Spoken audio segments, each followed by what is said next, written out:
proliferation of also tokenized deposits. So retail, I think a lot of people have the misconception that stablecoins are for them. They're not for them, in my opinion. It's for interbank settlement. So, you'll have JPM coin, you'll have the Bank of America stablecoin. I don't know that consumers will actually utilize those. I think it's going to be more for the benefit of the banks settling things inside their internal business.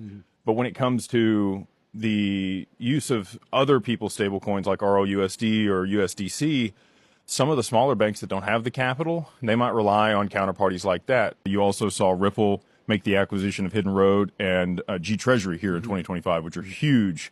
For ROUSD in particular, I think that treasury management and holding ROUSD, you saw VanEck launch their tokenized money market, which is compatible with ROUSD. So a lot of these companies may be holding ROUSD on their balance sheet, but leveraging some of these mechanisms that Ripple is creating. And so, yeah, I think that there's going to be a huge adoption of stablecoins in 2026. I think we're in for some volatility here at the end of 25 and maybe early 26 as there is a consolidation of the stablecoins. I don't know what the implications for Tether are going to be. They've got a lot of gold on their balance sheet. They've got a lot of Bitcoin on their balance sheet.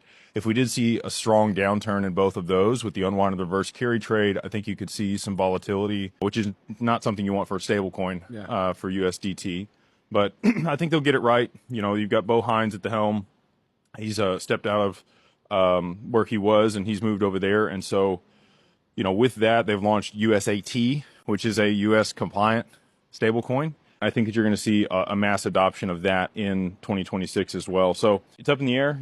A lot of people are still speculating on all this, but for the conversations that I've had, that's where I see it going. Well, speaking of markets, Jake, and accelerating companies, Digital Ascension Group is growing astronomically. You've scaled up not just your customer base, but your personnel. I think you're north of 30 across your entities.